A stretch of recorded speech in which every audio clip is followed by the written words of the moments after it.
Stats versus facts. Hey, stats versus facts. Hey, you know where we at on the stats versus facts. Yeah, my boy, hella black. He black on the stats versus facts. And you might get smacked by them stats versus facts. Hey. Welcome to Stats versus Facts. You know where we at. Sports talk. I'm on the road today, fellas. What's going on with y'all? Got the crew. What it do, crew? What's going on? Got G-Reg in the building. Still looking for money. That's right. Did somebody steal your sign, Greg? What happened to it? What? Somebody stole your sign? Yeah, mashed potatoes. We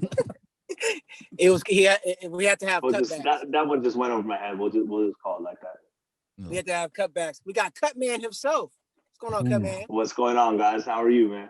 I hear we got some fun debates going on today, so I had to join in. Yeah, and you brought your special enforcer with you, so you know. Also, we got here the brother. Let's go. Live and in person. Let's go. We here. D Smalls, Damo, what's up, bro? What's up, y'all? My what's guy. Up? Yes, sir. Hey. Yeah. Well, first off, thank everybody again for joining us. Hope everybody's enjoying the holidays and all that good stuff. We got a great show, like we mentioned, for you. Let's jump right into a continued conversation. Okay, but first, we're going to go back to Saturday. Matt, Canelo, Smith. Canelo dominated Smith. Mr. Cutman, break that down for us. Ooh, I mean, it kind of went as expected, right? Every Canelo fight that he fights a subpar contender or someone well beneath his level, you always kind of just want to see something crazy come out of nowhere and kind of like a Rocky movie, right? Come out of nowhere and just hang with them, but it didn't happen this weekend. Canelo pretty much dominated, but you know, Canelo put on a damn show. I don't know if you guys watched the fight. I hit a replay of it. Right, I saw it live. I hit a replay of it because I wanted to see the beautiful head movement. Did you guys see how ridiculous Canelo's head movement was that night? Oh my goodness! There was even one that they slowed down, and it was he faked a left overhand. I do the head movement. And hit him with the left. Faked the right overhand, hit him with the left uppercut. It was absolutely beautiful. Canelo is one of my favorite fighters to watch just because he is just so masterful with a head movement. I don't know. You'd probably get punched in the face. I don't know. Not good enough. You got to dip and dodge, Marshall. Dip and dodge. Come on. Are you right? Nah, I do a little grapple move and just. But man, 12 round decision. I will say this. His opponent did last the whole fight. He didn't get knocked out. Did y'all guys happen to see his arm after the fight though? Oh yeah, that bicep. Oh see man, that? Ooh, that thing was popping out even more. I've never seen that. I usually see even someone's on people's faces, not people's biceps. It's a tumor. Yeah, it was a tumor. Talking about pop out at the party, boy. Pop. It didn't look like he had a game plan for that fight. You know, what did Mike Tyson say? Everybody has a game plan until they get punched in the face, right? It looked like everybody expects, he thought he was going to have an upper hand on Canelo because his brother fought Canelo before. And so he's like, okay, I know kind of how Canelo sets his stuff up, things like that. But man, that dude threw so many punches and he was just hitting air. Canelo, you know, he's just on another level. Like I said, I don't even know if it was a game plan. I think he had a decent game plan. He just couldn't execute it, right? That's how you beat the top fighters. You have to be able to execute the game plan. It's easy to say, hey, how do you beat Khabib? Well, you stuff his takedowns, right? Stuff his takedowns and punch him in the face raw. How many people can actually do that though? He was 6'3", right? Yeah. Yeah, he was 6'3". That was a tall mug. And Canelo's what, 5'9"? Mm-hmm. Canelo's 5'9". Yeah, Canelo was fighting up. Yeah. He had to fight up. Once I saw that dude throw some punches, I was like, we're good. Throwing like pillows. Yeah, I was like, oh, bro, you're good. Dude did look like he had pillows for fists. I was like, what kind of punches are those, bro? No, I thought he did well the first round. I mean, to me, he won the first round. Mhm. I mean, after that, he lost every round to me. But I mean, he had some power. I mean, it just faded as it went on. It just Yeah. looked worse and worse. Yeah. I have Yeah, no that idea power- when it comes to Or got boxing what I'm beat up. talking about. So don't take anything I say for. I didn't. You're the resident expert. Man. Yeah, I'm definitely not the expert. But I He had want. that You're flower power. Yeah. You're the just bleep fan of stats versus facts. Share and That's pay right. bills. So I'm gonna tell you what I saw from my semi expertise. I saw a guy in Canelo that, yeah, he tagged him in the face, but he was working the body too.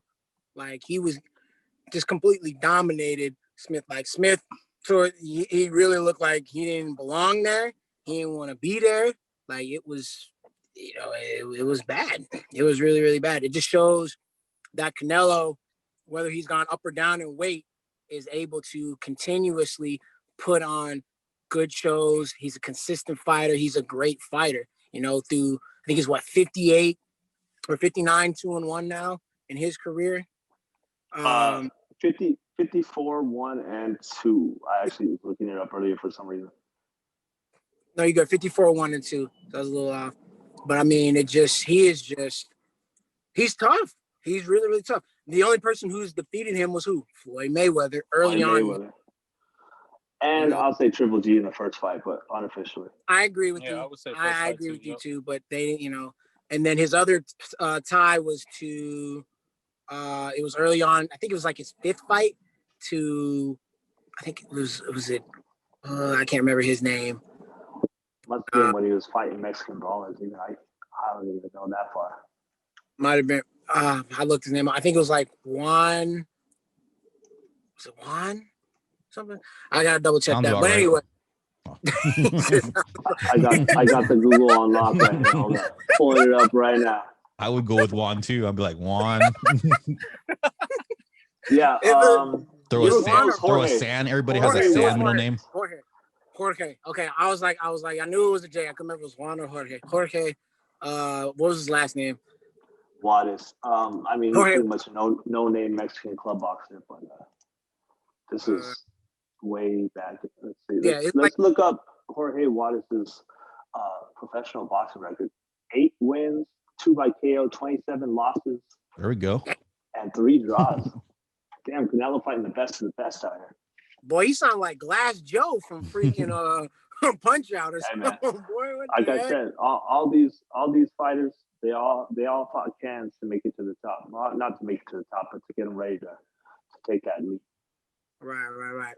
But so Daniel, now moving forward, who would you like to see Canelo next? Because there's been clamor for maybe an Errol Spence if he beats Crawford. I particularly would like to see Jamal Charlo go and fight him next because Charlo has not had a huge name fight yet. I think Canelo will be the one to try, and I think he might be able to get him. What do you think? I don't know if he'd be able to get him. I would be interested in seeing that fight. That I know we were talking about that earlier in the week. Definitely would like to see that. Honestly, though, I'm just gonna throw out the name. It's already happened, but Triple G. I got to see a third fight. Well, you want to see that part right 3? now, That trilogy? part 3, man. I mean, to me, it's basically 1 and 1. You got to have the tiebreaker fight, man. I mean, even though technically it was a draw. Well, basically means it's not, which means it's 1-0.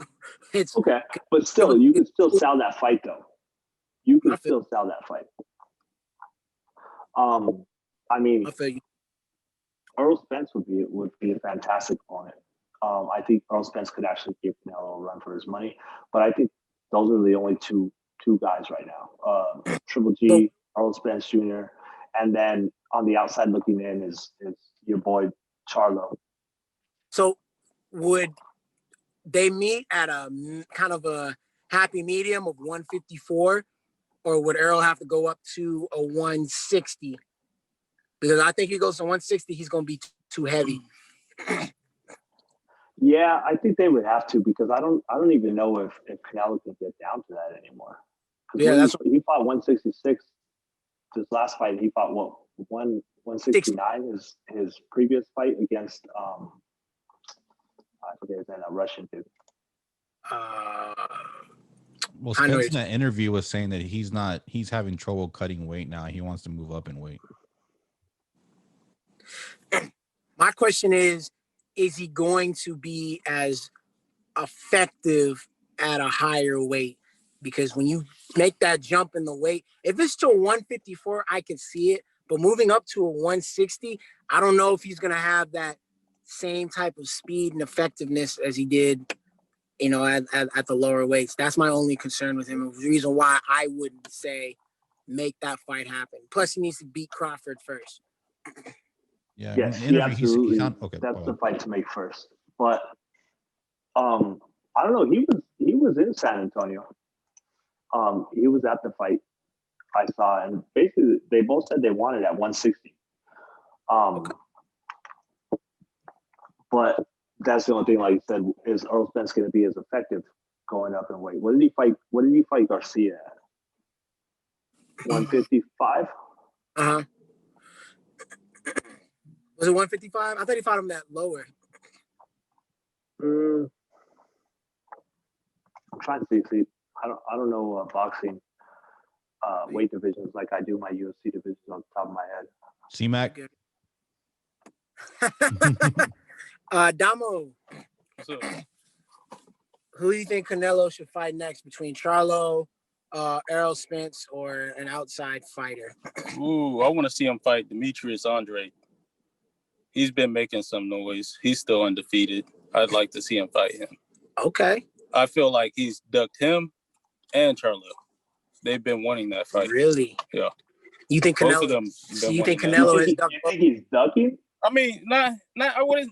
I guess ducking is the wrong word. I would say he's just passing them up.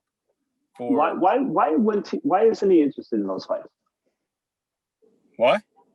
Yeah, why? Like, I mean, why wouldn't he want to? Charlo's a pretty big name. They're undefeated as well. I mean, they've been fighting well and they're undefeated. Why not?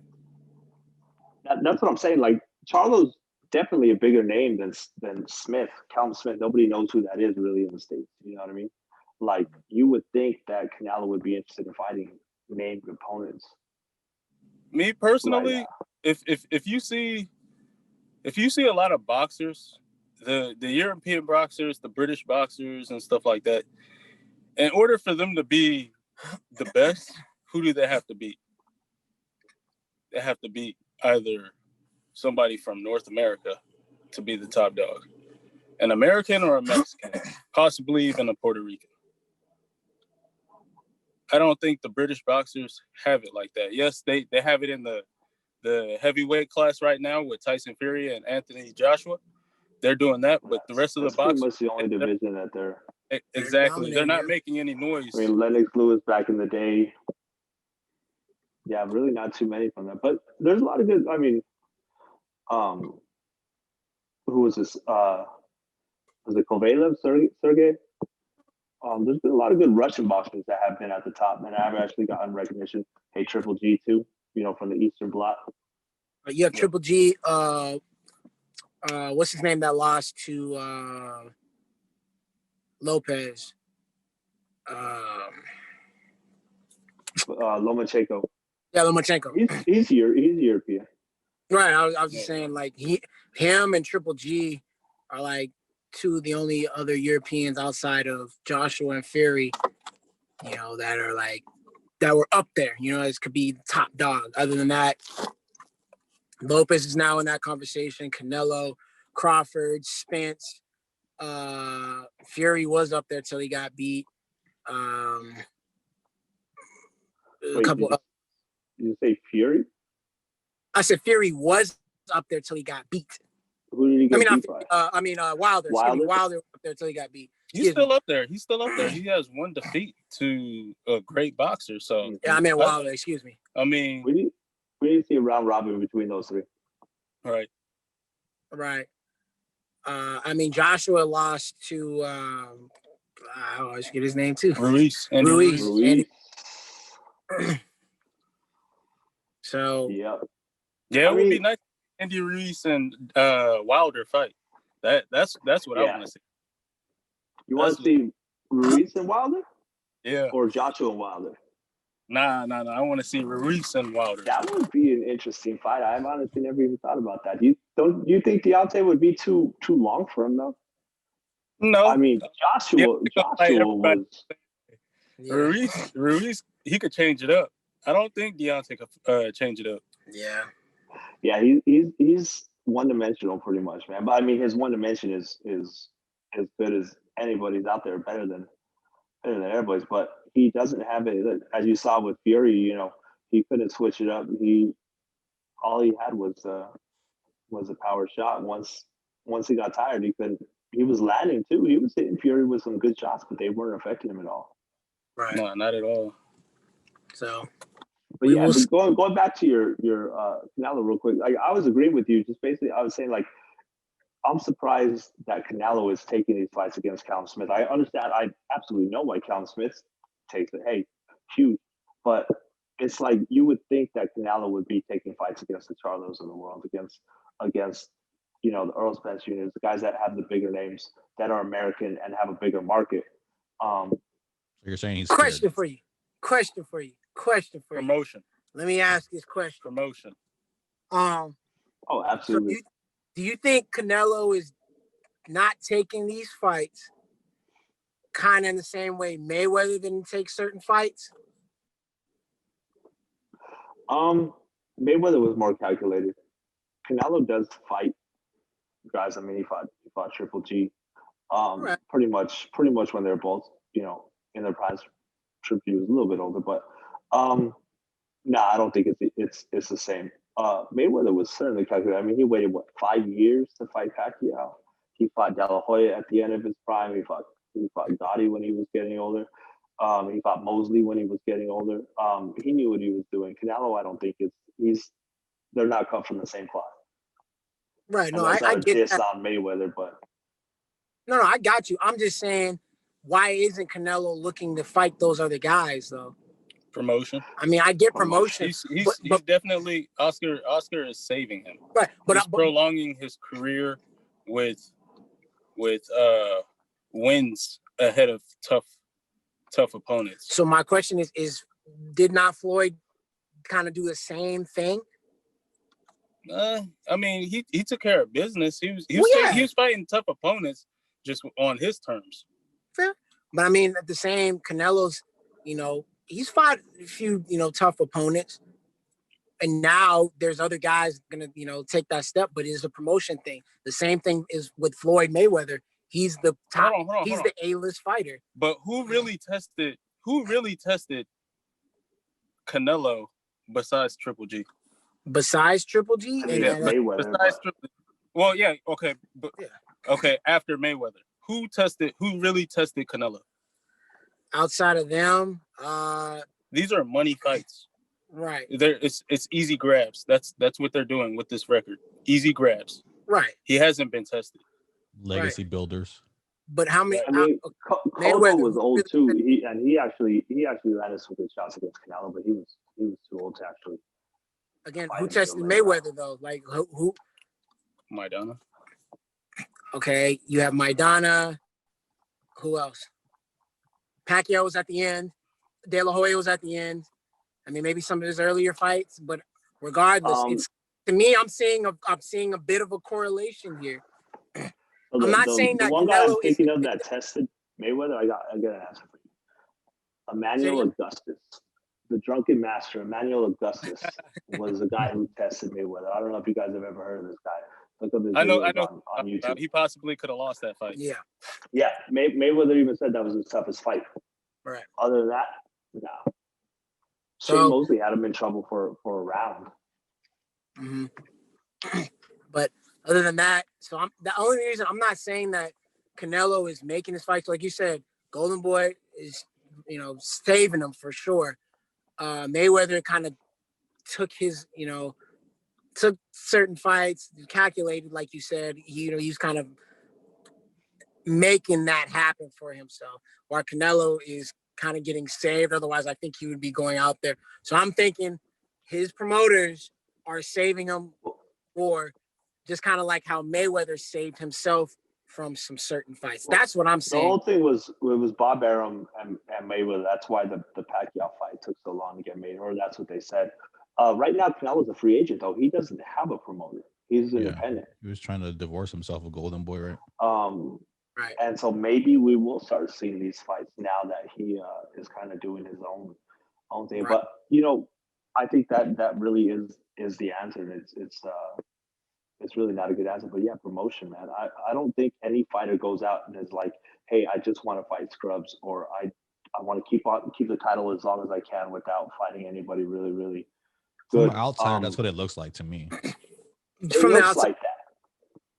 Well, if you look at Mayweather's boxing record, his list, he actually fought a lot of big names at the end too. You got Andre Berto, you got Manny Pacquiao, you got Maidana. He did Maidana twice, right? And Canelo. Canelo once.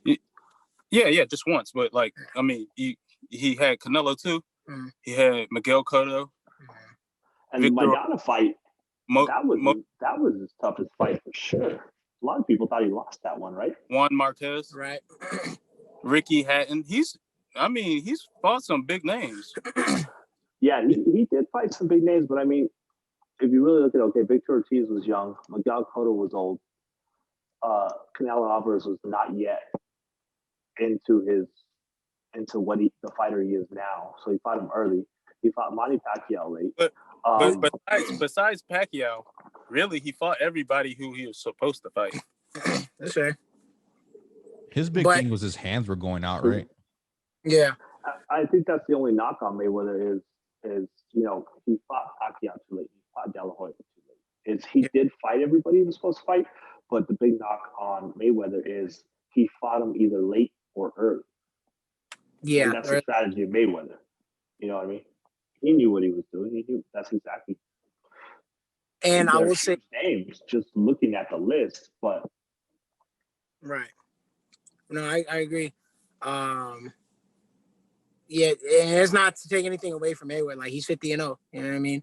Like, he did what he was supposed to do, and Canelo's doing what he was supposed to do. I think it's just with I'm agreeing with Greg. From the outside, it just kind of looks like that because we as the fans want these particular fights to happen, and unfortunately, it is promotion and stuff. I mean, that's one of the reasons why we haven't had Spence Crawford, for so long. Since now Crawford is breaking from Top Rank, or he's breaking from the other one. I forget which one he's trying to leave. So now he doesn't have,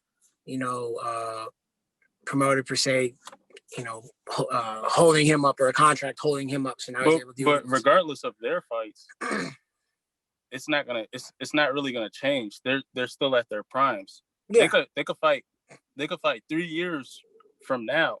It still won't change the level of intensity. It won't. All it's going to change is the amount of money that fight generates. Right. With them, not so much. With the Mayweather Pacquiao, it did a little bit, because when Pacquiao was at his best was early, late 2000s, early 2010s. You know what I mean? When him and Mayweather were probably at their best, and then they could have made maybe a second fight depending on how it went for the first one, which we think Mayweather would have won anyway. So who knows though, man? I mean, Pacquiao, he had lost more than a step by the time he fought Mayweather. I mean, the Pacquiao in his prime, quick, I don't know. Who knows? See, and that's the thing. It's always going to be a what if. And I think, the final product was a letdown. And so, like he's saying is, even if Crawford and Earl Spence, even if they fight in 3 years from now, they're still going to be in their prime. So that final product will not be a letdown, almost no matter what. Right. But Canelo's 30? I think he just turned 30. He's 29, 30, yeah. So he's got a couple good prime years left, Mhm. and then he'll kind of go that Mayweather route where he'll fight the big names, but kind of protected in a way. Right. And I will say this. That's the other thing I want to say. Mayweather was smart for not trying to fight Triple G because I think he would have lost that one. Triple G was too big for him. Absolutely. Nobody wanted to fight Triple G back then. That's the Right. thing, and that's the thing too. Triple G, Canelo, I'll give him that. He gave Triple G the fight that everybody wanted, or the fight that he deserved. Nobody else wanted to fight him. He went to everybody for at least 2-3 years when he was already kind of like even Lomachenko. You know what I mean? Y'all tripping right now. Y'all tripping so hard. Who would bet? I got you. Who would bet against somebody? Who would bet against somebody who hasn't lost? Oh, my bad. The world's been doing that with Mayweather. My money would have been on Mayweather against Triple G too. Oh, hell why? No. Hell no. Why? Because you know why? Here we go. Triple G hadn't lost. He would have to take that belt from him. They're both undefeated. And he would have knocked Mayweather out.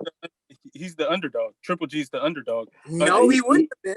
He would have been the underdog too. Hell no. Even if he was the underdog, he would have taken that bout by knocking Mayweather out. Ooh. Triple G was too big for him. Who's knocked Mayweather out? But Triple G was too big. I don't know. Nobody's beat Mayweather, but that's a defensive tactician. I get you, but I don't think he would have had enough. Oh, he would have taken more punishment. But see, that's the problem, and this is exactly the problem with all these what ifs, right? We can go round and round all day, and you're not wrong, and it's just difference of opinions. But that's the sad part about boxing nowadays is it's more and more leading to what ifs. Even I believe, I think I seen Triple G do an interview on Mayweather, and he said nobody could take that man. I don't remember seeing that interview, but I'm just saying that's just me. I don't remember seeing the interview. But Mayweather going up against Triple G, I think he would have lost. And then if he went up against Canelo a second time, I don't know if he would have been able to take him. Oh my God! The second time. I'm just saying. So what would have what? They wouldn't have knocked. What would Canelo have done the second time that he hasn't done the first time? Worked harder? Nah, he would have given him more shots. He would have given Mayweather more shots. He would have just been better overall. Yeah. Who's gonna? How many fighters has outpunched Mayweather and outlanded Mayweather? None. So why would they do it the second time? Marcus Maidana. Canelo was young. I don't have the official fight stats, but Canelo was young. Outboxed Money Team Dom. Money Team Dom.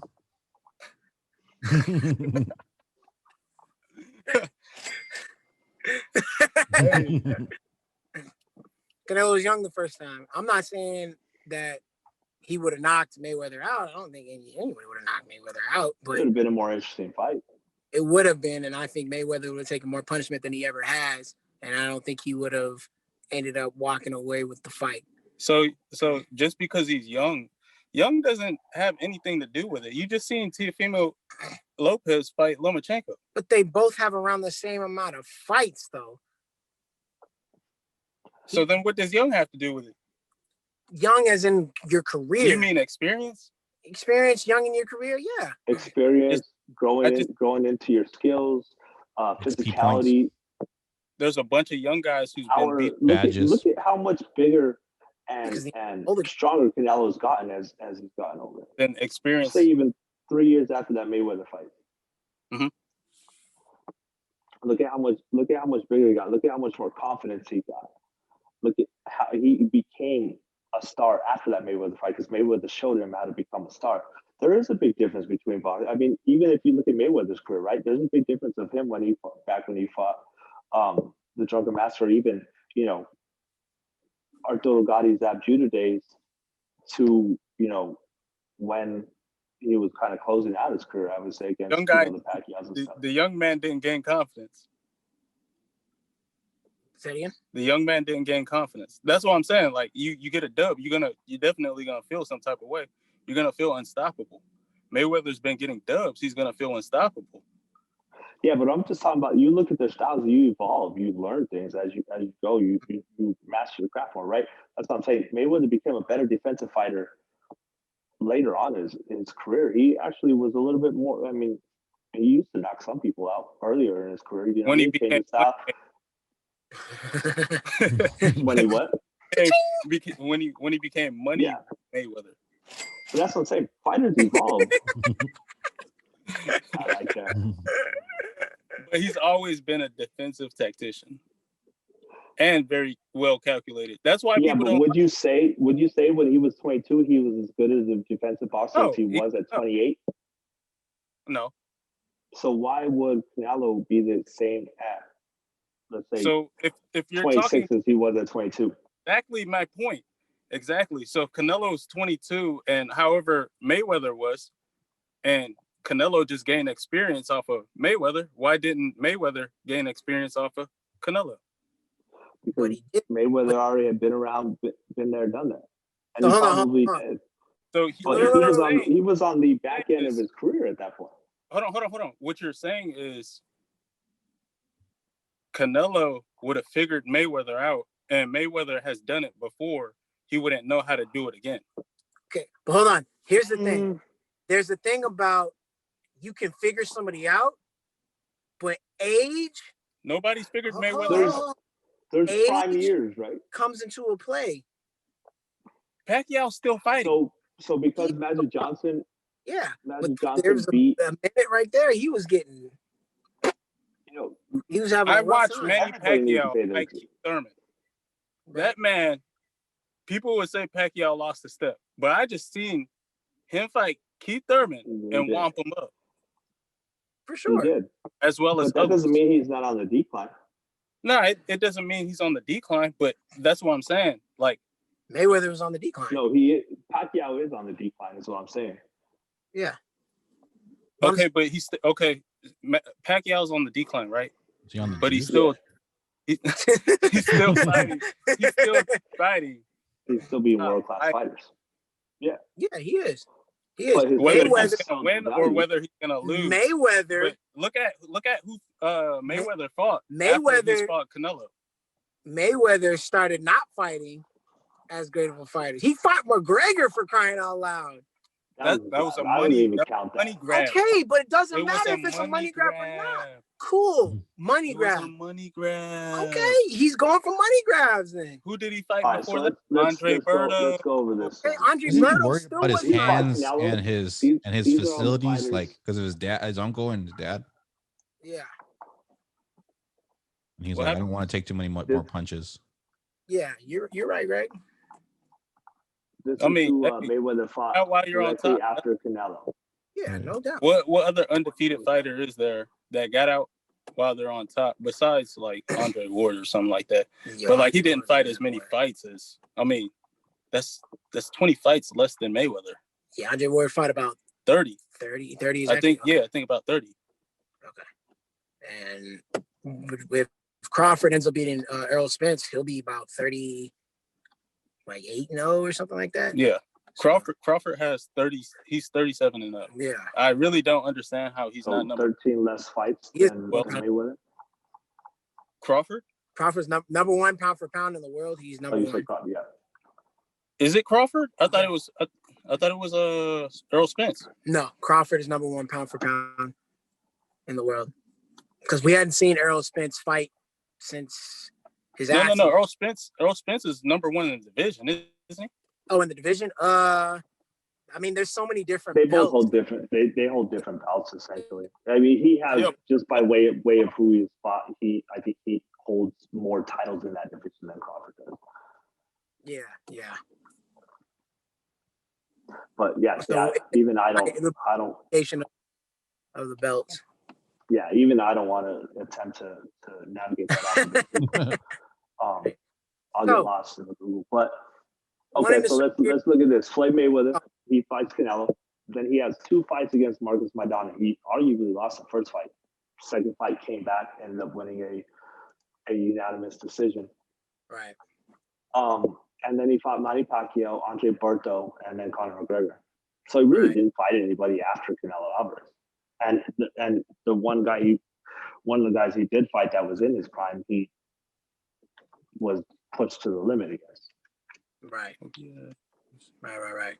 So I do want to touch on this before we switch gears, guys. So we had this conversation the other day, right? Between boxing and the UFC, right? Which, if a fighter from the boxing world came into the UFC and vice versa, which one would be more of a hit to the to the franchise, to the brand of the franchise, huh? The credibility. Yeah, to the credibility of or the franchise or the sport. I'm saying that it's if a boxer went into the UFC and won a fight, it would be worse on the UFC than if a UFC fighter came into the boxing world and won a fight. No, sir. Imagine if Conor McGregor went over and beat Floyd Mayweather. I mean, just imagine if that happened. How much would people just disparage boxing if that happened? Okay, what happens if Floyd Mayweather went into the octagon and beat Conor? How would he beat Conor though? Okay, my point. With his hands, right? With his hands. Every fight starts standing, right? So he would beat Conor with his hands the same way he beat him in the boxing ring. He could boxing try. is a part of MMA. So you could, I mean, I'll bring you up the greatest example. He's not kicking. Go ahead. Holly Holm. Holly Holm was one of the greatest women's boxers of all time. And she went over and she knocked out Ronda Rousey. Yes, she did it with the head kick. And yes, she did have training. She trained for a few years as she was finishing up her boxing career. But it's not unheard of for boxing. I mean, Ray Mercer came in and knocked out Tim Sylvia, who used to be the UFC heavyweight champion, in 10 seconds. As long as you're throwing hands, I think it's still the discipline, right? Right. But here's my thing. If you have a boxer come in, like, okay, a UFC fighter can come over and fight an amateur boxer, okay? And it'll probably be a good fight. They might even beat them, right? The same thing if a boxer came over to the UFC, fought an amateur UFC fighter, throw some good punches, sure. If you're going up against the damn champions, you're not doing that, period. And it's worse if you're coming from the boxing arena over to the UFC. I understand Holly Holmes box, all that, cool. And she came over and ended up beating, knocking out Ronda Rousey. All right, fine. But was Holly Holmes like amongst the champions? You know this more than me, Daniel. How high of a champion was she in the women's boxing side? She was like a 4-time world champion. She's probably the number 1 or number 2 at worst greatest women's boxer of all time. So it's between her and. But can't you beat Clarissa Shields? No, I'm T-Rex. T-Rex. I'm just Clarissa Shields just signed a fight. Where's Layla at? Oh no, she's done. She wouldn't be. Actually, I would put Layla. It's Layla, Holly, and Clarissa Shields are in that short list. She was Clarissa women's Shields boxing. What's that? I said in boxing, Clarissa Shields would beat all of them. Oh, absolutely. Yeah. But she is also bigger than all of them, right? Even Layla Holly. And I'm pretty sure she could beat some of those girls up. Right. Oh yeah. I mean, I would love to see her fight Amanda Nunes if she has a couple of fights. Right. And here's the thing. She's in the PFL right now. I'm not discrediting the women at all. You talk about the women, fine. On the men's side, I don't see that happening. I don't see that happening at all. My thing is the only reason it'll look bad if Floyd Mayweather went in and started like grounding, like started doing moves and submitted somebody. That's when it would look crazy. But if he caught somebody with a punch and knocked him out, we're like, okay, let's Floyd Mayweather. He just caught him with a punch. Yeah, that's what I'm saying. Like, how would he win that fight? He would win by boxing, right? Boxing is a discipline of MMA. More than likely, yes. But if you're go ahead. I'm saying, but if you're in the UFC, you're used to not just boxing, you're also kicking as well. boxers ain't used to taking that type of punishment. No, but what if your hands are so fast you knock the dude out before he can even throw a kick? Yeah, hey, if you can catch him, catch him. Sure. There's fighters who know how to stay on their feet. I'm just saying. But Chuck Liddell was a sprawl and brawl fighter. He was kickboxer before he was anything. Sure. Adesanya was a boxer as well. Adesanya was a kickboxer, yeah. No. He boxed as well. But he boxed. Yeah, I got you. Marcus Davis was an actual title holder in boxing before he went over to the UFC. I know what you're talking about. I know what you're talking about, but I'm saying he's more well known as a kickboxer. Yeah, that's what I'm saying. So he's already using his feet. That's what I'm saying. All these disciplines pretty much merge into one. What the difference is between going to MMA and boxing is literally just fists. So it's the highest and the highest level, right? I don't think any of these UFC guys could go in there, even Adesanya or anything. I know different weight classes, but could go in there with Canelo and outbox him. But could Canelo catch any of these guys? Yes. Yeah. So you agree with me? No, I'm saying no. I'm saying I get that. But he just said yeah. I get that Canelo could catch any of those guys. Shoot, somebody could go in and possibly catch them. It all really It's really unlikely because you know how to read. Boxers know how to read. It's more skillful than UFC. If you think about it, it's like taking out a regular knife and taking out a Swiss knife. Right. I get boxers are more skilled with their hands and they can read all this, that, the other. But I'm saying you're doing one thing, which is using knees. Okay, that's all that you're used to. You're not used to getting kicked in the leg. You're not used to getting taken down.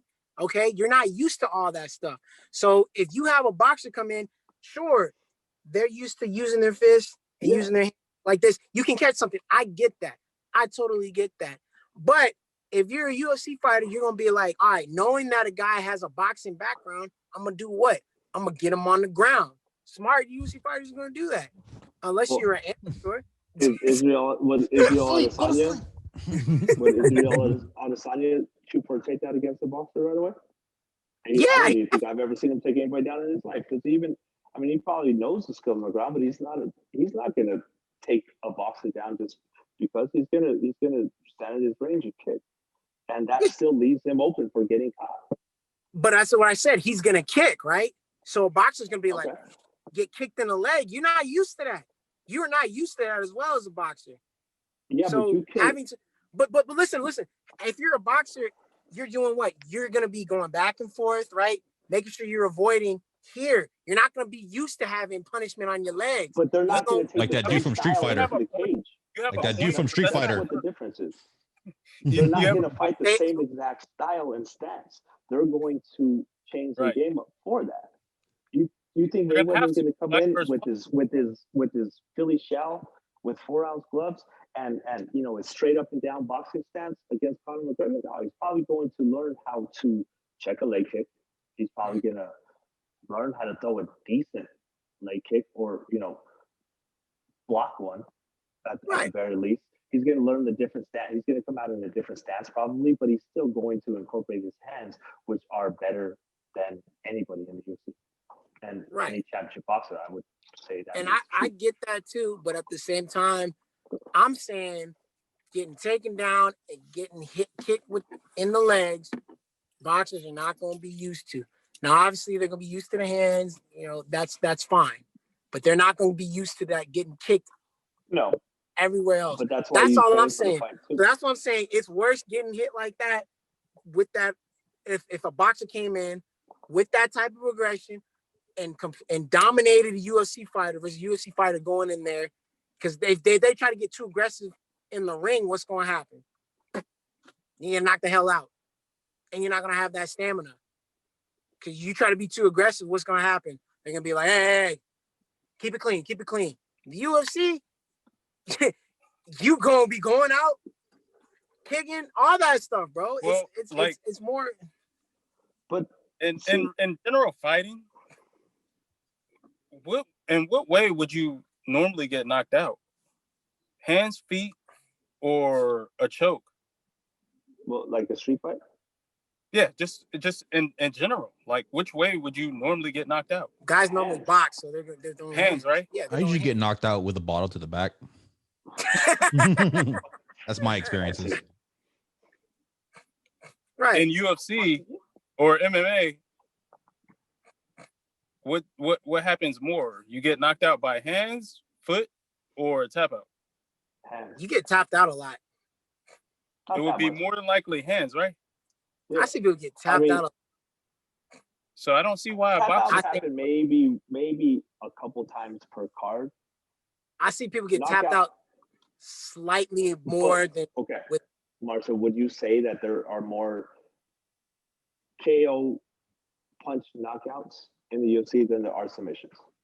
And I'll look it up. That's interesting if you could ever find that stat. If you can find that stat, I think it's close, but I think there's more submissions. Because you got submissions, knockouts by Really? foot. I think there's more submissions, yeah. And then knockout by hands. Because I mean, we saw what's his name that went viral. He kicked the dude. Yeah, that was by kick. Oh yeah, there's definitely a lot of kicking moments. No. I got that, but I'm just saying overall, there's been a lot that we've been finding as submissions over, getting knocked out. There's like a card every week, so I was. So there's people going down all the time.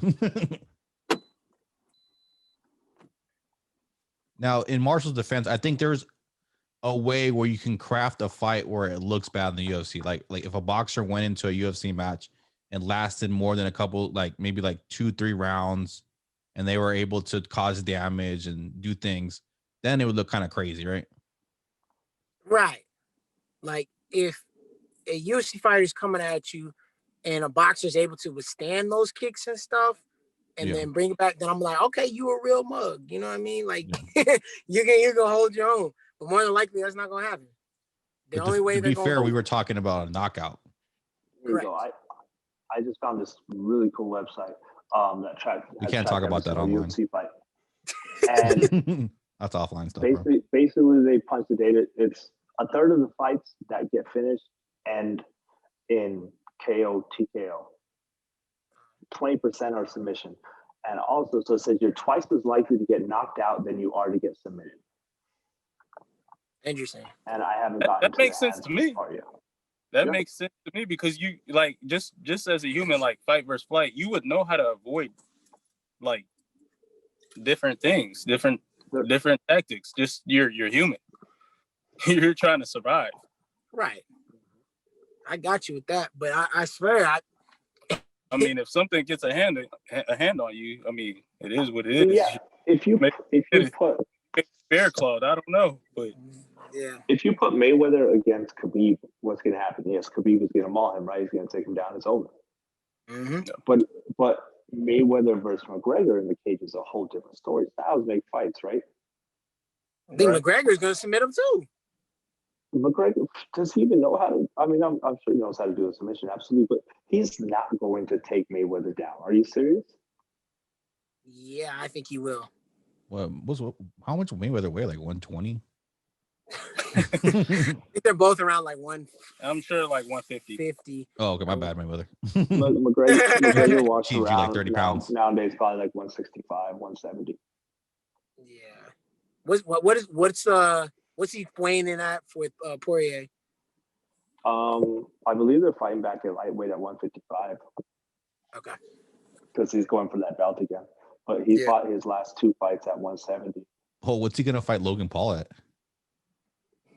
Oh, you're talking about yeah. Mayweather, he's never fought over 150 his entire career. Yeah. Yeah. So I don't think they have a set weight limit for the Logan Paul fight. He knows he's going to be smaller. It's just basically coming at that time. Sure. Sorry, I just asked him, why did Mayweather never fight Errol or Crawford? He said they were up and coming. Yeah, they were up and coming. And I just kind of looked at him and I said, yeah, I mean, you gotta look. He's gonna pick the best fight for the most money. Those names don't make sense back then. Yeah, they're not as big names, but I mean, did it make sense Did it make sense with Canelo early I got on? a question to ask. Yes. Because it was early. No. Canelo was a big name at that time, though. He still has huge in Mexico, and he has a big Mexican following. I get you. That's like whoever Andy Ruiz fights right now, or even Tyson Fury, whoever they fight, it's the following. It's gonna be a money fight. Right. I think Lopez is gonna. This leads perfectly into. I got a question for you, and I apologize. What was your? I guess Daniel. What's your name so I can stop calling you that dude? Dominic. Dominic. All right. So me and Marshall had this conversation. That's what it is. That's what it is. 3 different names. Me and Marshall had this conversation the other day. I made a comment, and I basically said, I think it was Earl Spence, right? Yeah. I said, yeah, he's the next superstar. Yeah. Can you hear me? Yeah. I said he's the next superstar, and so Marshall said he's 32-0. I think he's already been doing his thing. So here was my statement was basically that in boxing, it doesn't really matter your record. I mean, look at Canelo's record, 50-something, but he was only a superstar since, for the last 15 or 20 of those.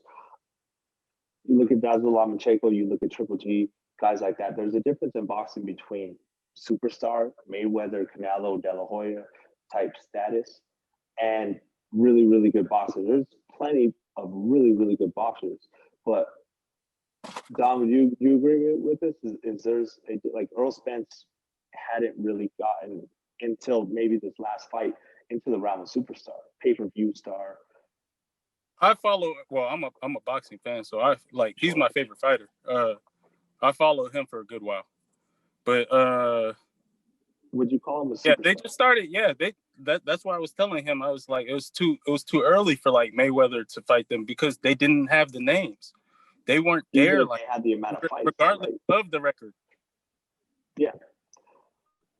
Even Lomachenko, dude can't even. He's not even a pay-per-view fighter right now, and he's one of the top 5 fighters in the world. Right. It's just a funny little disagreement that me and Marshall had I like asking other boxing fans because everybody has different views on that. Well, let me ask you this question. I didn't mean to cut you off. Mike Tyson had made a comment the other day where he said, YouTube fighters are bringing boxing back. Do you agree or disagree? YouTube fighters? Yeah. No, I don't agree. It was coming back regardless. With the it was gonna come back regardless. This year was a year for all the fights to happen. I mean, look at the lineups that we just had. But even it's not the YouTube. But even at that, Crawford, he's giving them Tyson versus Roy Jones Jr. probably got more pay-per-view buys than all the boxing cards this year, apart from maybe Deontay Wilder, Tyson Fury. Yeah, it's just something that people wanted to see for the longest. I mean, they're older boxers. They're well known. It's Mike Tyson, one of the biggest names, if not the biggest name in boxing. So, I mean, it makes sense. It's like, would you watch Women's Soccer World Cup or would you watch the Men's Soccer World Cup? Or like, no, that's a bad example. Women's World Cup. No, exactly. Would you watch the Champions League final versus or would you watch just women's soccer club ball? Yeah. All right. Question for all 3 of y'all. True or false? False. Logan Paul versus Floyd Mayweather will sell more pay-per-views than any championship boxing event next year. False. True or false? False. Yeah. I please hopeful. False, because I think Joshua Fury is going to sell. I'm going to say true. You know why? Mayweather still has the name in boxing, and dude is a YouTuber who everybody has like 20 some odd million followers. Yep, everybody wants to see it. True. Everybody wants to. Want to see me. I think there is some truth to what Tyson said. I don't think you can fully say, "Oh my God, they brought boxing back from the dead. They're the reason that people even care about boxing anymore." I don't think Tyson was really saying that. I think what he's saying is, hey, it's bringing more eyes onto the sport, right? You go and tune into Logan Paul. What happens? Hey, now you're like, you saw a fight. Hey, now you want to learn more about it. Hey, let's go learn who the best fighters are now, and maybe you start to become a fan. So, in essence, I don't think it's a bad thing for the sport. I think it can become a bad thing, but I don't think it's a bad thing, and I think it does help increase viewership in boxing. Yeah. But it's the same thing as, hey, when you say, is boxing dead, blah blah blah. Same thing as asking, is hip hop dead, right? No, it's hard to find. So real people in Bars. I would say it's if you're in the game, like Dom, you said you watch a lot of fights, you're big time in boxing. If you're in the game, it's never dead, right? It's always, it's probably the best it's really ever has been in terms of the high level of fighters. Maybe not as exciting fights, but in terms of popularity, yeah, that's waned, and I don't know if it'll ever be back to where it used to be. You think it's like baseball? What do you mean? How baseball is. Talk about it as far as it being like baseball used to be so popular with everybody, and then slowly just dying down. Seems like, or out of the mainstream like psyche. If there are heavyweight stars, it's always going to be a big event. Tyson Fury versus Deontay Wilder. You know what I mean? We didn't have that for a while after like Lennox Lewis and all them retired, and you had the Russian brothers who were kind of boring and weren't really known by the American fans. But I mean, the heavyweight title, the heavyweight boxing, boxing match for the title, that's always one of the biggest events in sports, no matter what. It's up there with, put it up there with anything in terms of excitement. Do these YouTube people have better personalities? I think it is. They have a different like gimmicks, like, because there's something about them that's drawing so many eyeballs on them, right? Gimmicks. Yeah, I mean, it's the young kids that follow, but the same young kids that follow Logan Paul, they don't follow boxing, or there'd be a small portion of it that would, right? Yeah. Right. I can see what you're saying about gimmicks, because I mean, social media these days, a lot of people are portraying themselves what they're actually not. Yeah. Right. So, I mean, to see an actual YouTuber get in the ring with an actual boxer, we're gonna actually see what they're made of. Right. And that's what I'll give the Paul brothers credit. I mean, they have Jake Paul actually looked halfway decent. I wouldn't call him a professional boxer by any means, but the dude knows how to throw. He's clearly trained. So they didn't just say, fuck it, I'm just gonna jump in the ring after a few six packs and do some jump ropes and shadow box for a little bit and jump in the ring like Nate Robinson did. They actually train, man. They learn. They treat it like a craft. Low blow. That's a low blow. Yeah. He deserves it. I mean, Nate Robinson's not that tall, so anyway. Y'all. Y'all, first of all, I want to thank Damo and Daniel for being on the show. We're gonna take a quick break so I can charge my phone because it's about to die. Oh no, baby. We will be right back. And we are back. Yes, sir. We thank Damo and Daniel for being back with us. I am finally at the crib. I have to fight through tooth and nail and wind and ants and I'm just making stuff up. But I'm home. Gotta avoid that COVID. Yeah, you gotta deal with that COVID and the flu. Oof. I'm home, wipe me down. I'm home, wipe me down. I'm home. Yeah, okay. Lucy. Anyways, my friends, we gotta talk a little bit about the NBA as it started back up. Nets Warriors was the first game. Man, bruh. That was bad game. Kyrie and Kevin Durant came out balling. Looked like Durant looked like he had an extra Achilles. For real. Where they put 2 Achilles on his foot. I'm saying, man, he had 22. He was 7-16. I mean, you can't guard him. It's hard to stop him, man. Really, really is. Kyrie had 26. He was shooting Curry range shots, just dribbling in and out. Couldn't stop him. They were doing what they wanted. LeVert had 20 off the bench. 6th man of the year possibility? Possibly, man. It just looked bad. It really, really did. It's like they have a contender team in the first team, and then they have still have a playoff team on the bench. Yeah, they do. Jared Allen's coming off the bench, which I was kind of surprised that they started DeAndre. It's the friend thing. Yeah, I've kind of figured that.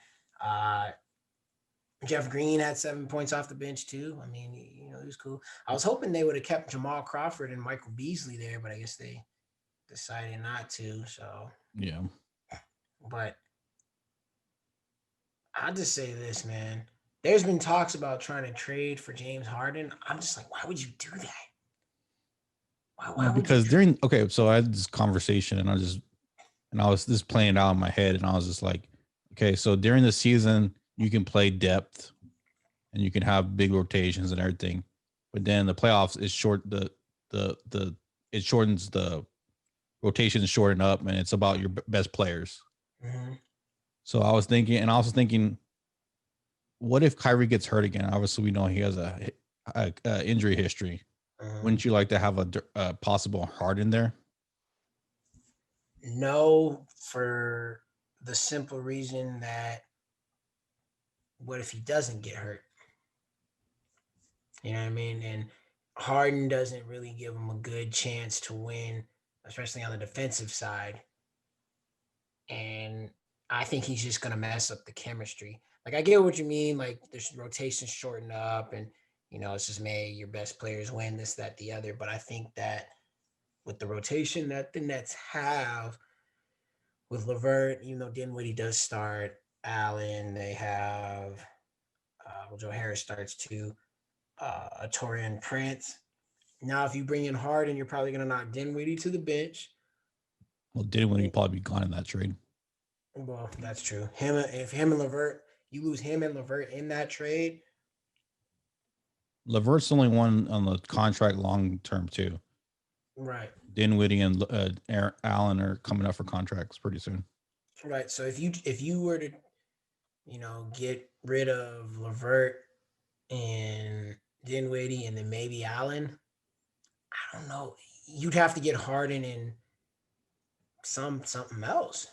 Like what else would they give the Nets? Because you would need another guy who would be a 3-and-D threat type of guy. I don't think you would just trade them straight up for Harden. So having said that, I think they become too much of a top-heavy team, and top-heavy teams don't tend to do as well as teams with depth, I mean, look at the Warriors. They were their best when they had the depth. Even though they added Durant, I get it. But when they had their depth is when they won all those games. And really, they could have, repeated had Draymond not gotten injured and then Bogut got hurt. I mean, they were kind of lacking big men at that particular point.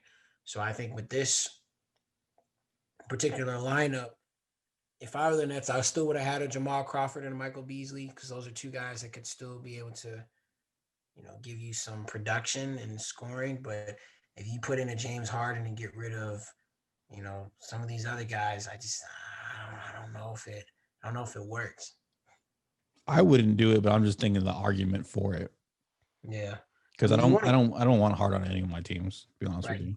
You want to keep LeVert because granted, yeah, he had 20 rebounds, but he also had 20 points, but he had 9 rebounds, 5 assists with, 1 personal foul. And he's 6 of 17 off the bench. You know what I mean? Like he's able to put up those shots and be that guy coming off the bench. And then other nights, if you give Shamet some time, he'll knock down shots for you. Luwalu what's his name? Cabaret or something. Is it Cabaret? Cabaret. Yeah, Cabaret. He's still young, up and coming. I think he's only what? I also like the depth because you're going to rest Kyrie and Durant 25. coming off injuries. You're not going to play them back to backs. Right. And then You're going to want to rest, and then you basically have another playoff team on the to come in for them. So right, and you want to give your guys a chance to develop too. Torian Prince, and give him a chance. He'll play some defense for you too, and he can knock a couple shots down. Tyler Johnson, he can shoot a little bit if you let him open. And then I guess they let him go. Chiozo, he was a decent guy for them too. And I guess they also have Bruce Brown, which is at the end of their bench. Huh? They're really deep. Yeah, I mean he's at the end of their bench, but they're gonna get guys sometimes, especially if Kevin Durant, Kyrie may not be on their games, but most of the time they will be. So I think adding a Harden with that is going to take away shots for guys on the bench because Kyrie and KD, well, at least Kyrie will want to get his shots up. KD can shoot at any particular point that he wants to. Yeah, KD isn't really. He's always been able to just do his thing and be chill and not worry about that. Mm-hmm. But between Harden and Kyrie, that's going to take shots away from everybody else. I just don't think that's gonna. I don't think that's gonna work. Yeah. I mean, it's just different, it's just a thought process. Right. Now, on the flip side, for the Warriors, Curry led them 7 of 21. He had 20 points. He was only 2 of 10 from the three-point line. That's definitely not the Curry we're used to seeing. He did have 10 assists. The big takeaway that I thought, even though some of his stuff was more towards the end of the game, but James Wiseman was and those Dak stats. James Wiseman was 7 of 13. He had 19 points. 6 rebounds. He was 1-1 from the three-point line. Did miss some free throws, but all in all, didn't look too bad. You saw flashes of what he can be athletically, stretch the floor. I don't know if it was jitters or he was really struggling with, starter level talent of the NBA. Mm-hmm. I think he's going to struggle against people that are his size. I think he will have more success around smaller people. Right. Obviously. I think once Draymond comes back, being the vocal leader that he is, kind of getting him, toughening him up a little bit, I think he'll be okay. And then he'll start, realize, okay, I can dominate, Yeah. So, but they have to run. Golden State cannot play the half court with Oubre and Wiggins. Right. They can't. They're shooting like 30%, like 20%. Like you can't. It's going to be really hard for Steph to maneuver. Like he's not going to be used to maneuvering like he has to now. Right. Wiggins 0-6 from the three-point line.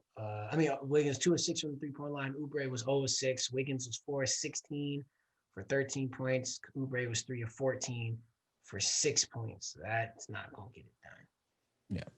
Granted, they're not as worse as they look like because they're playing the Nets. Right. But they're still going to have issues all season long because of the shooting. Right. And the defense. Having another guy like Draymond to handle the ball. I mean, I think he'll more than likely start. If I were them, I would start him for Oubre, keep Pascal in there. But I'm thinking they'll probably start him for Pascal, have Curry, Wiseman, Oubre, Wiggins, and Draymond. Yeah, that lineup is. They're gonna struggle. Yeah, they're gonna struggle. Blow it up. Yeah, well, Clay comes back, so we'll see. Blow it up. It's over. Blow it up. Get out of it while you can. You can pick big, good pieces around Wiseman. Just blow it up. That's true. Cash out now while you're ahead. The other game that was significant, well, it was the only other game anyway. Lakers and Clippers. Clippers win that one 116-109. Kind of like how they won opening night last year, even though it was on the Clippers home floor. This one was on the Lakers home floor, but I mean, no fans. Yeah. They weren't really into it. Nah. As I saw somebody on Twitter post, looks like the Lakers still have that champagne hangover. Yeah. They didn't come out. The Clippers came out like they should have came out in the playoffs. Paul George dropped 33, 13 to 18, 5-8. He was efficient. Kawhi, 26 points, 10 to 16 1 of 8 from the 3-point line. His 3-point shooting is not good. Plus, he had 5 fouls. Yeah. Definitely not inefficient night from Kawhi. Right. Zubac now on the bench with Ibaka starting, and so he had 11. Lou Williams had 11, and Batum started. He had 3 points, 6 assists, 6 rebounds. He's a utility player that they could definitely use. Chubby Batum out there. Chubby Batum. Looking like a Boris Diaw. Right. On the other side, his former teammate, Wes Matthews, only played 11 minutes. He did not score. Matthews and Gasol are washed, bro. It's not like I think they're washed. Gasol did not score either. It was bad.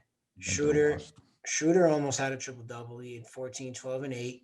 He shot a lot. That dude was not shy one bit. Schroeder was 5 of 15. LeBron was 7 of 17. He had 22. Anthony Davis 8 of 15, 0 for 2 from the 3-point line, 18 points. Harrell had 17. Kuzma had 15. Actually, when Kuzma didn't play too bad. Actually, he didn't play too bad. He didn't have any assists. He may need to get a few more rebounds, but he didn't play too bad. Horton Tucker had 6, 3 personal fouls. He had 3 personal fouls in the first half, so he was down. I'd rather see him than Wesley Matthews at this point. Yeah, I agree with that. Doesn't really mean too much for me for this early game against the Lakers. They will get it together. It's LeBron, it's Anthony Davis. What really did stand out is that the Lakers got kind of jumped in the beginning, and their bench brought them back. Their bench looked really good. Right, which is scary because if LeBron and AD when they do get going and they have a bench like that with a Horton Tucker who's probably going to step up more. Caruso only had 3, but that Harrell and Kuzma off the bench. And I think Horton Tucker. Yeah, and Horton Tucker. Yeah. That's going to be a problem. Yeah, and then you probably run out Schroeder too. Stagger Schroeder's minutes to the second unit too. Mm-hmm. Without a doubt. It's going to be a problem. Definitely will. So, again, Lakers got some nice rings. LeBron's 4th. Anthony Davis is 1st. They're gonna be just fine. I think they'll be fine. Yeah, they just need to get their legs back. All right, on the Clippers side, I mean, obviously, they wanted to make a statement. Paul George definitely had to make a statement that he could still play. He's got to do it for the playoffs. I don't care what he's a top 15 player during the regular season. You got to do it in the playoffs. Mm-hmm. He can score 30 points a game, and I still need to see it in the playoffs. Right, I agree. So early one. Luke Kennard looked a little lost out there. Yeah, he did. I don't know if he's still struggling from his knees or what. He looked like he was in pain out there. Mm-hmm. He had like 3 fouls too. He was fouling like crazy. But, not good from a guy you just paid big money. Mm-hmm. But yeah, towards when these two teams meet up again, I know they meet like no Marcus Morris. So no, they had Marcus Morris. Oh no, for the I forgot Markieff. You're right. They didn't have Marcus Morris. Absolutely right. Lakers and Clippers will meet up again. Not for a while, actually.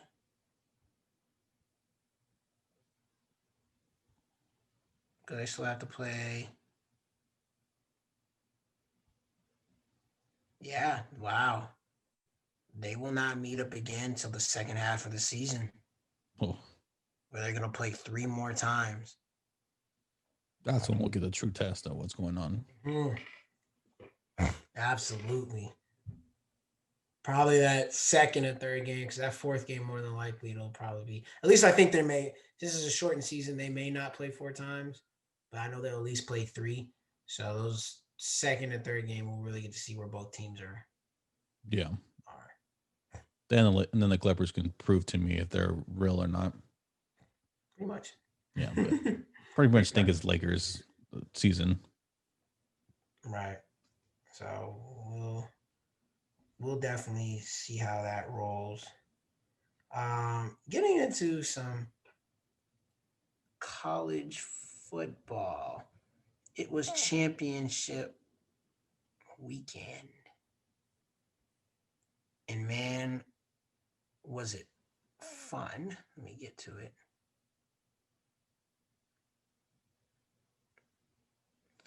So, oops, wrong one. There we go. All right. There's a lot at stake, okay? Top four seeds, who's going to the college football playoffs, all that fun stuff, right? Well, first of all, it started off with unranked Oregon beating USC 31-24 in the Pac-12 championship game. I mean, USC, they said, may have an outside shot if they would have completely destroyed Oregon, and they ended up losing. So they're out. Yeah. Ohio State Northwestern was a 4-14 matchup. Sermon just completely ran over Northwestern by himself. Had 331 yards, 2 touchdowns, 29 carries, just obliterated Northwestern side. Justin Fields has been regressing terribly. He's playing bad at the wrong time.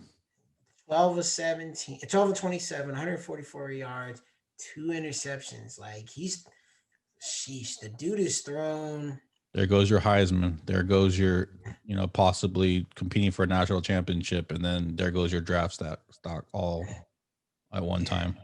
He's playing bad, man. Yeah, against subpar, competition. The Big Ten isn't that great this year. Right. I mean, over the past 3 games, he's thrown 4 touchdowns to 5 interceptions. And they may have lucked up by not having to play Michigan. Because who knows if Michigan wouldn't have gotten up for them. So No, Northwestern would have beat them if they had any offense. Yeah. Northwestern they can't put enough offense to beat them. No, 24 37, 224, 2 interceptions for Ramsey, Mr. Peyton Ramsey of Northwestern. I mean, they had a nice season though. Ranked 14, 6-2. I mean, it was a shortened season, but Northwestern hasn't been that good in a while. Ranked 14. They messed up by losing to Michigan State. Yeah, that was a big bummer right there. Very, very vulnerable. So Rashawn Slater, top NFL prospect on the O line for them. Mm-hmm. That's absolutely right. So it sucked. Moving on, Iowa State at number 6 had a chance to beat Oklahoma and possibly get in. They lose 27-21. Oklahoma is Oklahoma won their 6th straight Big 12 championship. Spencer Rattler started off the season. I didn't think he was he was struggling there, and I was like, I don't know about this guy. Yep. Turn it around. He is turning around. He's 22-34, 272 yards, 1 touchdown. Purdy for Iowa State, 27-40, 322 yards, 1 touchdown, 3 interceptions. Yeah. You don't want to do that. Do that. Mims for OU stood out, 7 receptions, 101 yards, 1 touchdown. Played pretty well. I mean, it was a close game. Towards the end, Oklahoma jumped out big. Going into halftime up 24-7, and then it was pretty much Iowa State trying to play catch up, which they fell short. So. No bueno. Oklahoma has pretty much dominated the Big 12. I mean, that's the premier team in the league. Yeah, that's their conference. Like, it used to be Oklahoma, Texas, no more. Oklahoma is the clear cut best team in the Big 12. Yeah. Yeah. UT, get your act together. It's falling apart. Yeah, big time. So shout out to Sam Ellinger, and we had a good couple years with him. Right. Yes, he did. Now, with Iowa State losing and USC losing, there was a chance that Cincinnati may have had a shot to get in there, which they beat Tulsa 27-24. Tulsa's ranked 23rd. That was the American Athletic Conference Championship, but that wasn't enough for Cincinnati to get in. If you're not part of the Big Five, the Power Five, they call it, you're not going to get in. Nope. Coastal Carolina, Louisiana, that Sun Belt Conference Championship got postponed or got canceled, due to COVID. So that happened. Yeah. San Jose State beat Boise State in the Mountain West Champion. Again, no effect. So that left the big ones. The big ones. That is right. First of all, A&M number 5. They beat Tennessee 34-13. Their only loss was to number 1 Alabama, but it was by like 20-something points. Okay? Keep that in mind, people. Clemson, Notre Dame. Notre Dame beat Clemson in overtime. Smoked. Without Trevor Lawrence the first time. Trevor Lawrence came back. Clemson completely obliterated Notre Dame 34-10. The real Notre Dame showed up. The one we always get. Yep. Lawrence had 2 crumbles touchdowns, in big games. 1 interception, 25-36, 322 yards. Etienne, 10 carries, 125 yards. 124 yards, 1 touchdown. And Rodgers had 8 receptions, 121 yards, 1 touchdown. I mean, just across the board, they played well. Yeah. The last game, they stopped ETN, and Book was able to put up a lot of yards, and they were able to run the ball with Williams. They weren't able to do any of that today. Nope. Williams, 15 carries, 50 yards. Book, 20 and 28, 219 yards. No interceptions, but no touchdowns either. They kept them in check. So, yeah. Clemson won the ACC championship. So, they're obviously automatically in now. Hangs in the balance of that Notre Dame. Florida and Alabama. Alabama won that game 52-46. It was closer than it really was because Alabama was pretty much up and out there. I mean, it was 52-38 within the fourth quarter, about 4 minutes left. I mean, it got as close as 35-31 at one point, but I mean, I think we just knew Alabama. It's Alabama. Yeah, their offense is something else. Yeah, I mean, Mac Jones, Heisman Trophy, I may add. They had the big 3: Mac Jones, Najee Harris, and the receiver Devontae Smith. All had big games. Yep, Harris 31 carries, 178 yards, 2 touchdowns. Smith with 15 receptions, 184 yards, 2 touchdowns. Mac Jones with 33-43, 418 yards, 5 touchdowns, and 1 interception. It was balling. But Trask on the other side, 26 of 40, 408 yards, and 3 touchdowns. He was also one that could have been considered a Heisman Trophy candidate and didn't have a bad day himself. Florida's offense is nothing to sneeze about. Right. Tony had 8 receptions, 153 yards, 1 TD. But yeah, you're right. Florida's offense was nothing to sneeze at all. They're not a bad team. It's just Alabama. It's just Alabama. I mean, it's just like the Chiefs. Exactly. Now Florida messed up by losing to not USC. LSU. Had they not lost to LSU, then you can make a case that maybe they might belong in there, but that game messed them up. Especially throwing a shoe, bro. Like, that was so stupid. That was terrible. But they still lost to A&M though too. They did, which is why A&M should be in, right? Yep. No. I think A&M's his 3rd best team. Yeah, it's sad that A&M didn't make it and Notre Dame made it over them. And we know why though. I didn't want to see another Alabama destroying A&M. That and because Notre Dame's following and the amount of money they bring in is a lot. Yeah, that's true. Notre Dame does bring in a lot of money, but they're not better than A&M. I think they should play in. I give you the idea. I was like, I just want to see Alabama and Clemson. That's the big boy game. Throw all these little kids on this other table, and let's see who wins this tournament. Exactly. So they're saying, bring the B. There's some schools saying bring the BCS back because there's more of a chance for teams to make it in than the college football playoffs. I'm just like, It's always gonna be like that, man. I mean, no matter how many teams you put in, there's always going to be a gripe about the next team that felt like they should have got in. Yep. I just think it needs to be. Look, if you're undefeated and you're doing well, you should get a shot.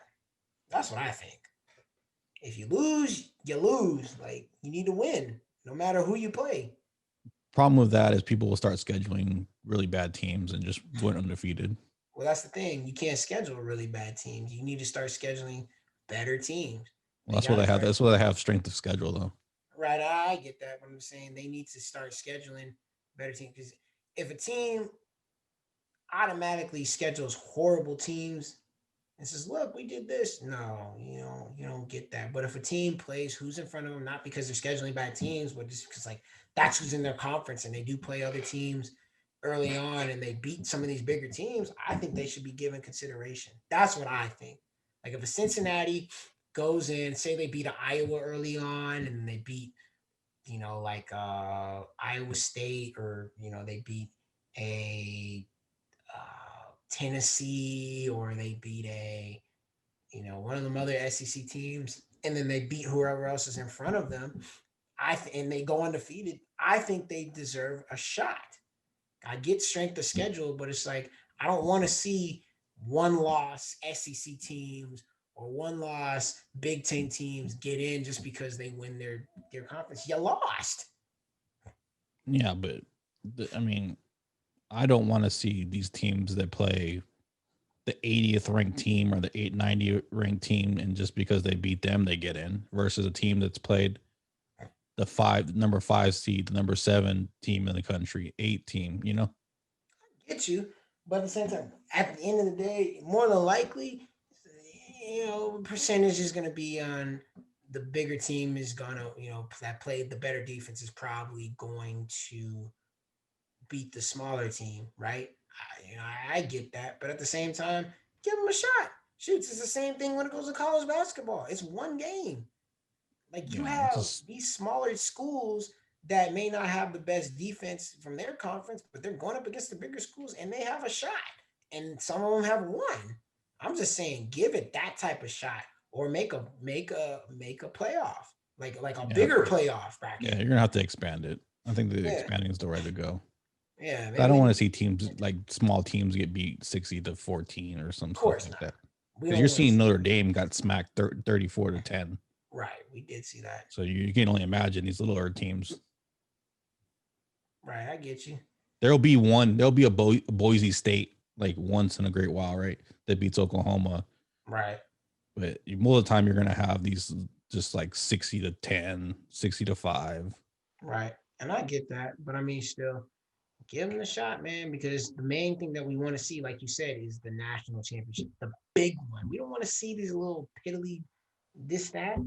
Like, we want to see what? Alabama, Clemson, right? So all the other games don't really freaking matter. But at least give them a shot to go up against the Alabamas and disgruntle them a little bit if they get the opportunity to, because you never know. Because now we're just like, well, shoot, Alabama's going to smack the hell out of Notre Dame. We've already seen what they've done, but we haven't seen Cincinnati get a shot to go at it. Even though if they get smacked by Alabama, so be it. I'd rather see somebody in there that hasn't played a top team to get their shot. Kind of like UCF a few years ago. They didn't get their shot. And it comes down to money and fan base. Yeah.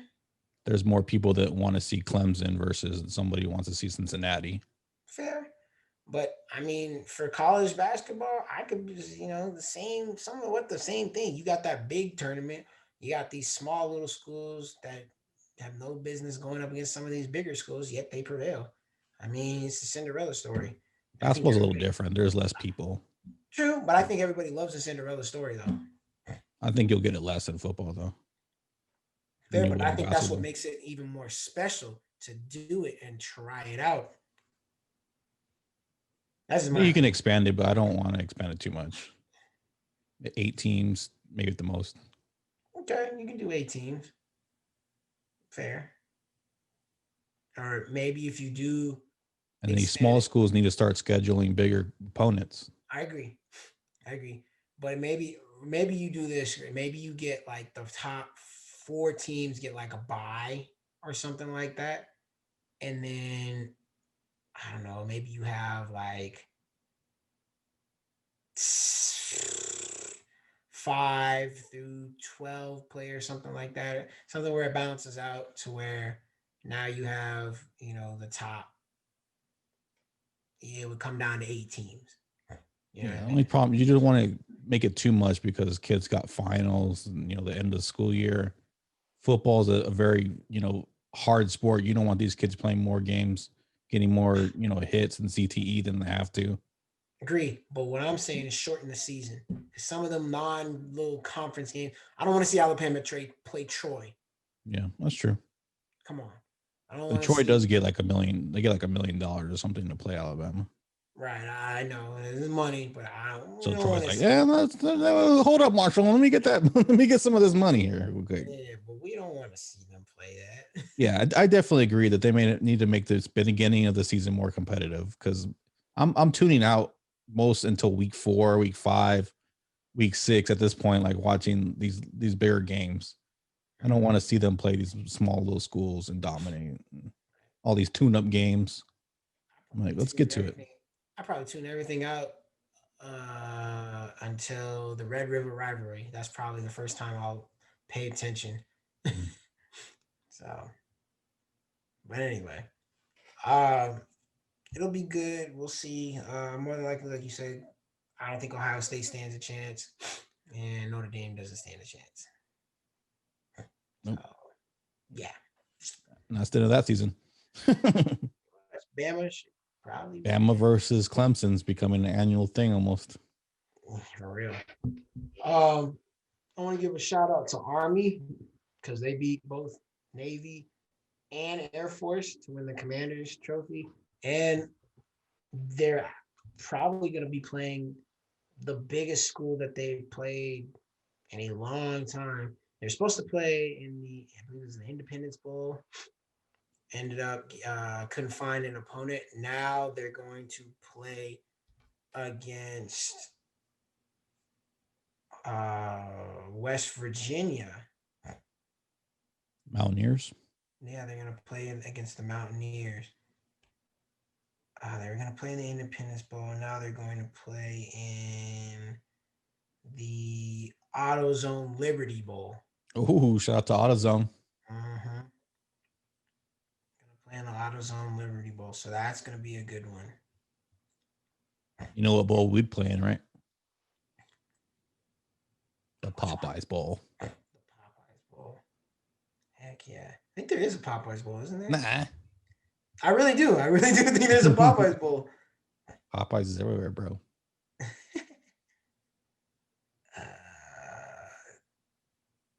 I don't know. They canceled so many bowl games this year. I don't even know. Travel and stuff, and yeah, it's a smart thing to do. I don't need to go to these. I mean, it's things for the kids, like this is your one time, maybe for the seniors even, and you might be able to go I always wanted to go to like a Hawaii Bowl or something. You get all these gifts and stuff. It's a good experience to miss out on, but I mean, I wouldn't try to travel and all that during this time. All right, bro. There's a Cheez-It Bowl. Ooh. Miami versus Oklahoma. It's 1821 matchup. And it seems like every year now UT is playing in the Alamo Bowl. Yeah. Again, they're playing Colorado this year. I've seen Colorado here a couple of times too. Right. This is actually an old rivalry because remember UT and Colorado used to be in the Big 12 together. So yeah. But yeah, shout out to Army. Also, I want to give a shout out to UTSA for making a bowl game. They're playing in the Serve Pro First Responder Bowl against number 19 Louisiana. Whoo! Uh-oh. That's a big test. If they're able to beat Louisiana, ooh, man, that'll be nice. This is a Cinderella Bowl right here. Yeah, for real. Either that one or the Army one, because I don't see Army winning that game. Oh, shout out to our boy Steve. He's in the transfer pool.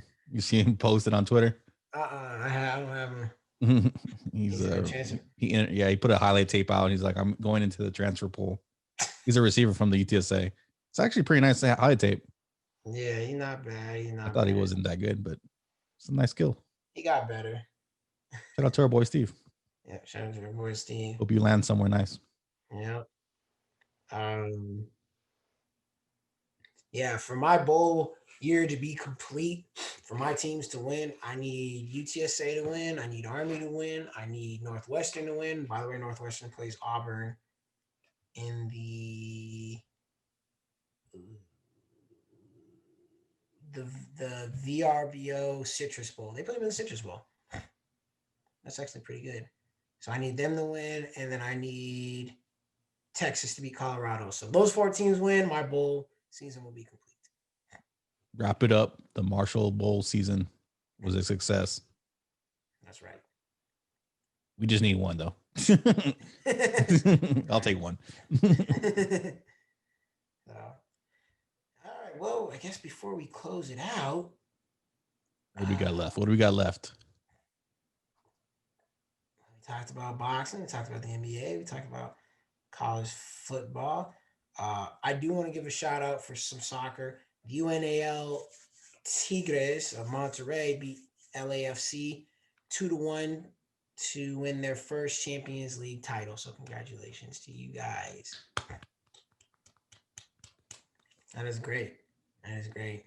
We'll talk a little bit more soccer another time. Let's talk about the NFL real quickly, and then we'll be out of here, guys. We thank y'all for staying with us. I know it's a little bit longer. You know how we do. You know you love us. Staying tuned. Yeah, Appreciate y'all. Well, the Cowboys actually won. It's probably their best win of the year. Every team is starting to get turnover-itis against us. Mm-hmm. Beat the 49ers 41 to 34, 33. Gotta double check that one. It was 41 to 33. 41 to 33. Andy Dalton had a decent game. 2 touchdowns, 209 yards. They waxed us in every stat. Pretty much, it was just the turnovers that killed us.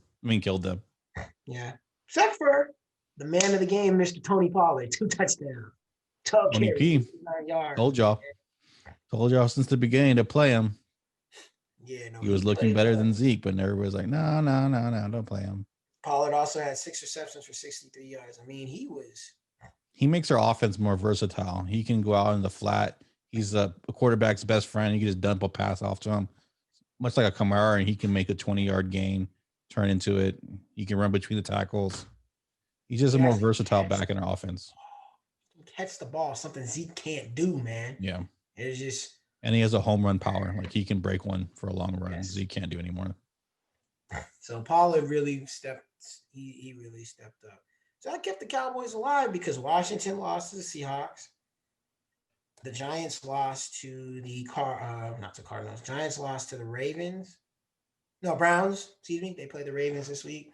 Giants lost to the Browns, and the Eagles lost to the Cardinals. So now, where does that leave us with the standings for the Cowboys hoping to make the playoffs? Yes, it's still possible. The Cowboys can still make the playoffs.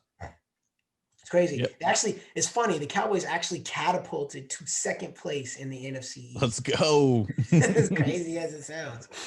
I was like top 3 pick one week, and then next week I'm like, all right, let's go to the playoffs. It's a possibility.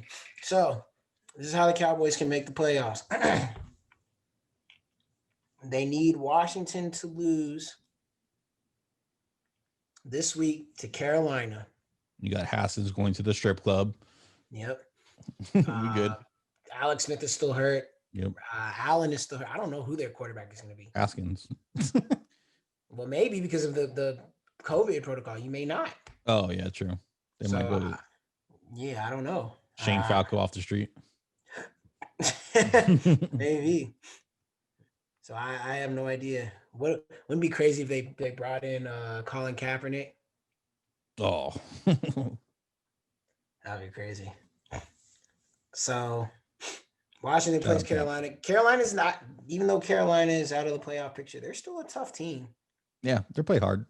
They'll play hard. Coached. So they can somehow beat Washington. That would be great. And then the Giants play the Ravens, which, I mean, it really doesn't matter if they win or lose because the Cowboys play them in the last game of the season. And then the Cowboys have to beat Philly. That's gonna be tough. Jalen Hurts is looking nice. Yeah, he is. And the Cowboys defense is bad. So if the Cowboys can somehow beat Philly and Washington loses to Carolina, I would say miracles could happen. Miracles could really happen. We're not gonna. One of the two is going to happen. The Cowboys are going to lose, or Washington is going to win. It's one of those two is going to happen. Yeah, I don't think we can beat the Eagles. Yeah, I don't know either. If the Giants beat the Ravens, and then it would come down to that last game of the Giants having to beat the Cowboys, and then Washington losing for the Giants to make the playoffs. So this is the Giants. Really, it all depends. If Washington wins, nothing else matters. If Washington loses and the Cowboys win, then the Giants have to win and keep pace, or else it's all over. I think. No, actually, they could still particularly make the playoffs if Washington were to lose out. It's crazy. It's like if the Eagles beat the Cowboys, they could still possibly make it to the playoffs if Washington loses. And nobody wants to watch whoever is in the playoffs. It's really crazy, man. I don't know. I don't know. You're just like, can we just end this season? This no one goes to playoffs. That other team gets a bye and just move on. That's what I'm saying, man. Ooh. I don't know whether to hope for a lose and get a top 5 pick or top 8 pick, or win, lose the first round. Right. As a Cowboys fan, I don't want to beat the Eagles and let them get higher in the draft. So at this point, I don't really. I don't know. I want to win the war. I don't want to win the battle. We still have Jerry Jones, so it doesn't really matter to me. I'm just like, what can you really say? It's not like we need an offensive weapon. We really need more defensive weapons. And you can get those guys late first round. You don't have to get them up at the top. So I'm not too worried about getting a top draft pick this year. If it was an offensive weapon, then I would be like, okay, yeah, it might be. But defensive weapons, I'm not too worried about it. I just wanted to be one of those in the top picks. So, the people that want to get a quarterback will come up and give us multiple picks. So that way we can fix our defensive with more picks. Like I would like to get a corner, a safety, a linebacker, a defensive end. I think I don't know, maybe a D tackle. I'm kind of good with Neville Gallimore's been stepping up, and then Tristan Hill. Yeah. Will be coming back next year. So right. I mean, you're still gonna have Aldon Smith there. He's playing well. He might be leaving because his money. Oh yeah. He might get a better contract. I hope he stays because he was good. Yeah. I don't know. Jalen Smith, we gave him all that money. He needs to give some of that money back. They're talking about him and Zeke possibly restructuring their contract and going a little cheaper. Yeah, they should give some of that money to Aldon Smith because he deserves it. Yeah. We'll really see what happens with that. Yeah, we'll see. And then they're still probably not going to pay Dak, obviously. I think at this point you have to. I think there's already a choice. No. We'll see. We will see. But and you're a paid Dak guy, right? Yeah, I'm absolutely give Dak his money. Yeah. But now since he's hurt, you could be like, all right, well, we're not gonna pay you. We'll see how you play this year, franchise tag you again. And if he gets hurt again, that's it. I think that's what will make ultimately both sides come to the table and get an agreement done. I think Dak will be scared of getting hurt again. And I think the Cowboys will be scared of either him getting hurt again or him producing a lot where he's going to be even more money. I mean, because that TV revenue is going to hit soon. And you're talking about $50 million, $60 million for QBs coming up. Right. I mean, if they don't pay him, I mean, he does have leverage, but I'm just like, if they don't pay him, he could be like, I'm gonna walk if I don't get my money because y'all want to play like this. I mean, the Cowboys can be like, all right, we'll just get a guy from the draft. I mean, there's gonna be guys I'm sure coming up from the draft that you're gonna be like, all right, we might be able to get him for cheaper. I mean, there's nothing you can do if you offer him the money. He says no. He just wants to go somewhere else. I mean, that's his prerogative, and at that point, then we've got to shift gears and look to how we're going to go from next. Yeah. I mean, the only way I think they give Dak his money to me is if if he leads them to the playoffs.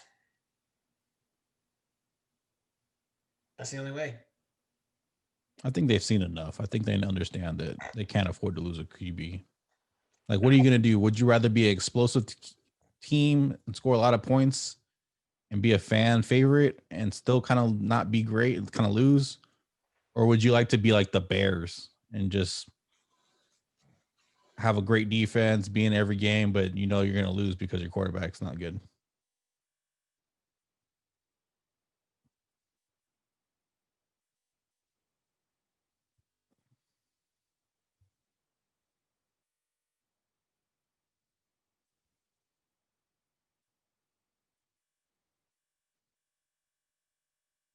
One. Sorry about that, guys. We had some technical difficulties.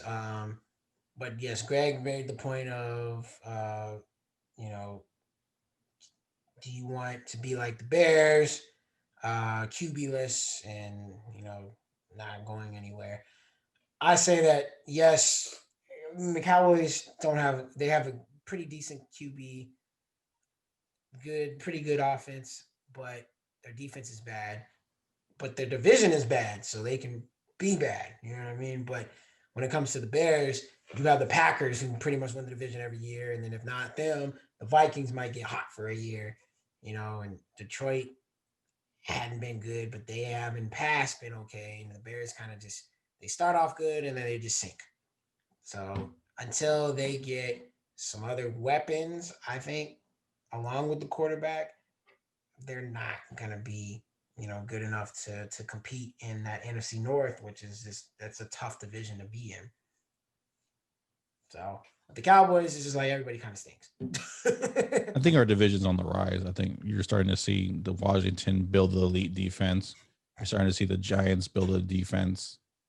You're starting to see the Eagles transfer to Hurts. Right. The Eagles transfer to Hurts, okay? They can win. It all depends. If they give Hurts the power next year, they can easily be a 10-win team and more than likely run away with the division, depending on how the Dak situation goes. Because the Cowboys were not winning games with him early on, it's because their defense is just bad. Like they just can't. They can score, but they can't score enough to help.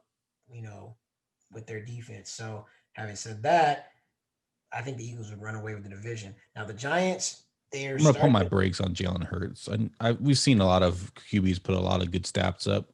I believe in him, but I'm just gonna put my brakes and I want to see a full season of him. Yeah, that's totally fine. I feel you on that one. I'm the same with the weapons that they have. Hurts, if he stays healthy, Goddard, Regular, Scott, and Miles Sanders. Like they have a pretty good offense. Defense is okay. Fulgham. Yeah, Fulgham, if they start getting him involved, I think they'll be okay. Jeffrey's still there. You may want to look at maybe letting him go. You have to let Deshaun Jackson go. He's been hurt too much, unfortunately. I think they'll look at Jamar Chase in the first round. Possibly, but yeah, I could see the Eagles win. I could see them win. The Giants need a QB. I mean, I don't think Daniel Jones is the guy. You get Saquon back. They also need a top receiver to help out with that. Gallman's actually not bad. He started playing decent. Freeman, if you re-sign him, he also got hurt. He's not a bad back too. This kind of depends on who stays healthy. And their defense is good. Washington needs a QB. Yeah. That's really what it is. Their defense is great. Yeah. Defense is up and defense is proved themselves, but need a QB and probably another good receiver. Running backs are okay. So, I mean, I still think whoever wins the division next year, maybe at most 10 wins, maybe 9. Yeah. I mean, everybody will be healthy. It'll look a lot different. Yeah. It won't be as bad. But to make this other point too, real quickly, if the Cowboys win the division this year and, without Dak, even if they only win 6 games, then it's kind of like, well, we won the division, and you weren't here. But they'll look at the stats that Andy Dalton had, and they'll be like, "No, we can't do this." No, of course not. Of course not. But at the same time, they're just kind of like, well, we still won a division, so you know, you But they had want to win another a Super Bowl. Of course, they're not going to win a Super Bowl. We know No, that. I'm saying they want to win a Super Bowl, and the only way to do that is with a quarterback. Oh yeah, of Dak's but talent. but what I'm saying is, if you kind of look at it like that, and you're like, well, we still made the playoffs, and then you're like, do we want to pay this guy who just coming off a catastrophic injury? We weren't winning with him. I mean, That wasn't his fault. That was the defense. Correct. No, I get you. We weren't. We were losing without him too, but he's going to cost us a lot of money. We don't know what his future is going to look like. We could look for a younger QB. That's what I'm thinking. How the Cowboys will think. I'm not saying it's right, but I'm just. Nah, I don't think so. That's just kind of what I'm thinking. You have a possible top 5 quarterback. You draft him in the 4th round. Mm-hmm. You're gonna get worse at the hardest position to find, to evaluate, and to get. And we've seen how many. But I mean, they were gonna draft Paxton Lynch. I remember. And the only reason they didn't is because they just didn't want. I mean, they got talked out of it. They were gonna draft Johnny Manziel. They got talked out of it. Yeah. So I think hopefully, which I think that they've learned, is they don't know how to evaluate quarterbacks. They haven't, because they haven't learned. Otherwise, they would have paid Dak. It was a dumb luck that they got Dak. All right, but they would have paid him. That's why I don't think that they have learned, and just seeing how they tend to take these situations, they're not going to pay him. They're going to put him on another franchise tag. See how he does, especially if they make the playoffs. If they don't make the playoffs, then yeah, they might just be like, okay, we're going to go ahead and pay you because we didn't win anyway. But if they make the playoffs, I'm telling you, I don't know if they're going to pay him. Crazy as it sounds, I don't know. I think with the decline of Zeke, also they're starting to realize that they put their money into the wrong person. Oh, without a doubt. So you never put money into a running back. Not like that. So definitely questions to see moving down the line. Other big game, or a couple of big games. First of all, the Jets. The Jets beat the Rams. Dumbest mistake, because now you lost the number 1 pick. Jacksonville's probably gonna get that. Jets fans crying across the New York. All right, but if you're the Rams, that's a bad loss too. Yeesh. Yeah, you're just like, I don't know what's going on in the NFC. I you could tell me, oh, this team's gonna win, and I'm like, all right, well, yeah, sure. Because now if you're the Rams, you may miss the playoffs. Your last 2 games are against Seattle and the Cardinals. If you lose out, you're not making the playoffs, Rams. I don't know what the hell y'all were thinking. Yeah. Because right now the Rams hold the 5th spot. Yeah, they lose out. Actually, they might make the playoffs. They might.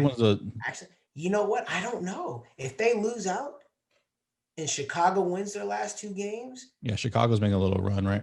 Yeah, if they lose out, they'll be 9-7. Chicago wins out, they'll be 9-7, and I think Chicago jumps them. Interesting.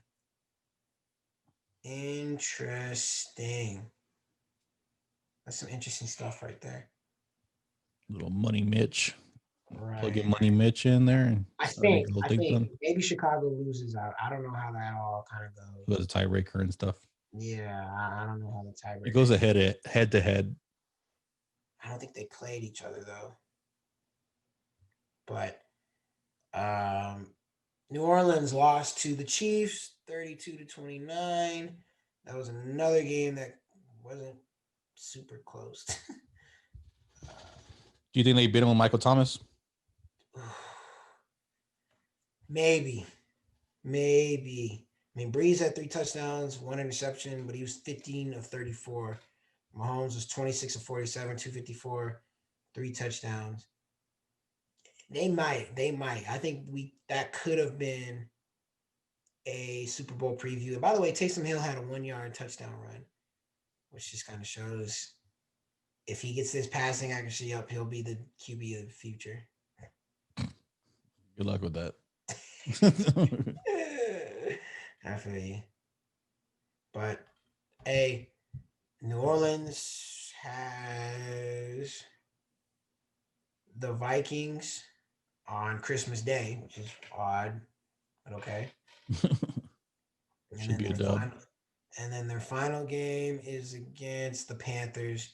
They should win the division. I mean, they already won against Tampa Bay twice. If they were somehow to lose and Tampa Bay were to win, that would be one of the biggest choke jobs ever. The voodoo that I've heard has been running around their franchise is running around their franchise. They're the most complete team, offense, defense, more balanced team.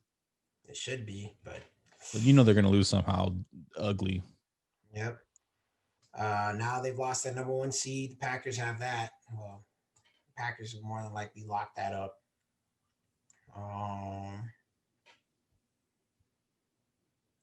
Yeah, not good. And then, well, the Packers actually have a tough one against the Titans, so maybe not. Steelers have a tough one against the Colts. It's not a foregone conclusion. Every game's a tough game for the Steelers now. Yeah, Colts and then the Browns. It's not a foregone conclusion that they're going to win the division. Browns could win the division. Yep. Crazy as it sounds, the Browns have the Jets. Steelers are getting injured at the wrong time, and their deficiency with Ben Roethlisberger is still there from the beginning of the couple of weeks. Yep. So they lose to the Colts. They may that's pretty bad. They were to lose out, go 11-0, then finish 11-5. Ooh. Yeah. Ooh boy. Injuries and just their major weakness was their quarterback. Because right now you lost the number 1 seed to the number 2. Now you're the number 3 seed behind the Bills because the Bills beat you. Yeah. Yeah. Happens. If Pittsburgh loses this one to the Colts and Tennessee wins, they might fall to 4. Yeah, Pittsburgh's in the playoffs. I was like, can they fall out? Yeah, Pittsburgh could fall depending on how Miami. Well, now they can't fall below Baltimore. If Miami stays there, Pittsburgh could fall somewhere close to 6, maybe even 7 at 11-5, which in a regular year, like last season was 6 teams, they could possibly fall out of the playoffs. So that's crazy. Happens with injuries and bad quarterback play. Thank goodness there's 7 games. There are 7 seeds this year. Yeah. Yeah. Still the Chiefs to lose. Of course, we know that. I think they're playing with fire, man. It's just one day they're gonna get burned. I just don't know when it's gonna be though, if at all. Yeah, the best team right now to take out the Chiefs, I think it might be the Browns. Oh, and I don't know. I never looked into it. How bad Clyde Edwards-Hilaire's injury was. It looked pretty bad on during the game. But I never saw it was confirmed that he tore something or. I mean, with the Chiefs, the thing that has always kind of hurt them was, and he's doubtful. Edwards-Hilaire is doubtful for this next game. So it just kind of all depends on the Chiefs' running game. They need Le'Veon to step up. I don't know. I mean, it's wild. I don't know if he's just washed or. Yeah. We're going to find out what he has left. I agree. I truly agree. Tyreek Hill is questionable. He'll be fine. Yeah. They just need to get healthy. It's not really about winning games anymore. Yeah, it still kind of is because they want to make sure they get that number 1 seed. They're good without it. I don't know if there's no fans in the stands. True, but I don't know if you want to go up and play, say Buffalo wins out. I don't know if you want to go to Buffalo and play in that cold. Yeah, you don't want to go to Buffalo. No one wants to go to Buffalo. If Buffalo gets the number 1 seed, you don't want to go up to Buffalo. And I know you damn sure don't want to go to Pittsburgh. So I'm not worried about Pittsburgh. Yeah, probably not. But you damn sure don't want to go to Buffalo. Buffalo would be the one I'd be worried about. Yeah. That's why I'm like, they want to make sure they can finish this thing out. I mean, they got the Falcons and the Chargers, so they they're good. They should be okay. But yeah, I think the Browns may be the biggest threat to the Chiefs right now in the AFC, and you got the Bills after that. Yeah, it's all about Baker's balling. It's about Baker because it's obviously they can run the ball with Chubb and Hunt. It's all about Baker. Mm-hmm. He's been playing better. I'm giving some props. He's been playing better. So we'll have to see if it can keep up. If they win the division and actually get to host the playoff game, granted there's nobody in the stands, but still, like that's big. Like that would catapult them to at least maybe at worst the 4 seed, possibly even to the 3 seed. Because I think they're done playing each other. I was gonna say the Colts and the Titans, but I expect both of them to, or at least one of them to lose. The other one, they're both 10-4. If they both lose, the Browns probably going to win. They can catapult them easily. So, yeah. It's up to Baker. Yeah. Very interesting. It's coming down to some grimy, slimy, you know what I mean? Playoff. Hopefully we get a good playoffs. We're going to enjoy it. And also last, before we leave it off, I know we've been going long. The Ravens, will they make it or will Miami keep that spot? I mean, the Ravens have the Giants and the Bengals. Those are 2 very winnable games. Miami has the Raiders and then the Bills. Ooh. I'd rather see the Ravens in the playoffs. Huh? I'd rather see the Ravens in the playoffs than Miami. Oh, I kind of want to see Miami. I want to see what Tua could bring. But going against the Raiders and the Bills at the end of the season, that's tough. Is Carr out? Mariota's in. Mariota played a very, very good game this last time. I think he was just hyped for the Battle of the Oregon. Him and Herbert. All right. He played well though. I gotta give him that. But yeah, I'd have to give it to the Ravens. Unless the Ravens lose to the Giants, they don't deserve to be in the playoffs. Oh yeah, well, if they lose to the Giants, yeah, you can take them out. Period. But I don't think they will. Yeah. So, but anyway, guys, I know we've been long. Thank you for being with us. I think we're probably at like 2.5 hours now. Ooh, all night, the all-nighter. All night long, all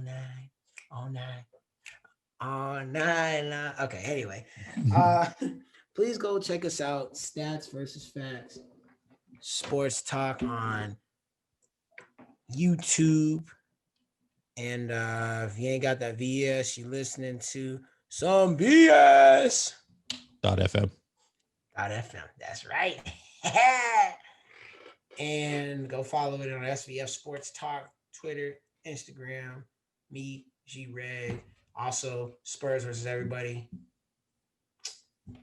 You know what I mean? Got some stuff to talk about. Oh, yeah, we sure do.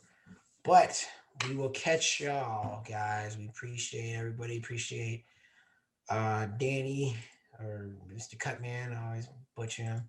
Mr. Cutman. And we appreciate Mr. Damo being on the show. And C-Mac should be back with us next week, or next show too, I should say.